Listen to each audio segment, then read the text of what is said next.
comme on l'a vu, on ne peut pas faire avec TinyMCE, on ne peut pas choisir par exemple ce mot et faire directement un lien vers un fichier.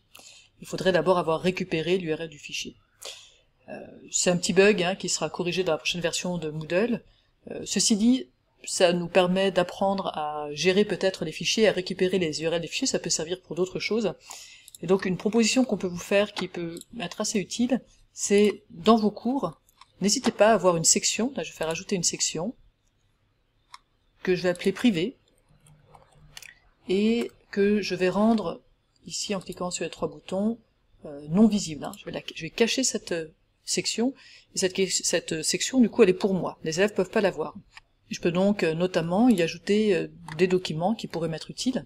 Donc ce que je peux faire ajouter une activité, une ressource, et je peux ajouter une ressource de type fichier.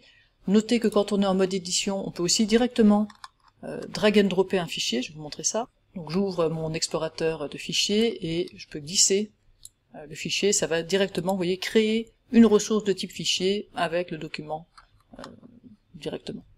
Et ce que je peux faire à présent, je clique dessus, j'ai l'URL ici du fichier qui s'affiche, et donc je vais copier cette URL, et maintenant j'ai l'URL du fichier. C'est-à-dire que si je vais sur un autre onglet, et que je mets cette URL, eh bien j'ai mon fichier. Donc je sais où pointer pour avoir mon fichier.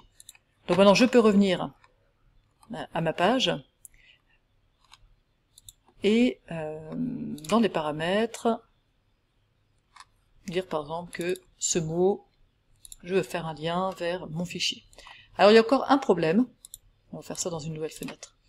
Il y a encore un problème, vous allez voir lequel, donc pour moi ça marche parfaitement.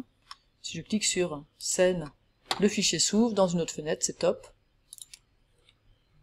Mais si je suis maintenant un élève et que je clique sur scène, on me dit, bah non, cette activité n'est pas visible actuellement. Et oui, puisque je l'ai mis dans la partie privée, qui n'est pas disponible. Alors regardez ce que vous pouvez faire, je retourne côté enseignant.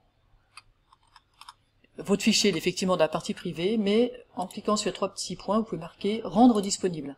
Donc il n'est pas visible, il est dans la partie privée qui est cachée, mais il est disponible. Donc il est disponible mais pas affiché. Donc maintenant pour l'élève, si je recharge la page, si je clique, j'ai bien accès au fichier. On récapitule parce que c'est un petit peu technique. On a créé une section cachée, on y a mis le document, on l'a rendu disponible, ce qui fait qu'il est caché mais disponible, on a récupéré son URL, et on a pu faire un lien vers cette URL, de manière à ce que l'élève puisse ouvrir le fichier depuis la page où on a mis l'URL.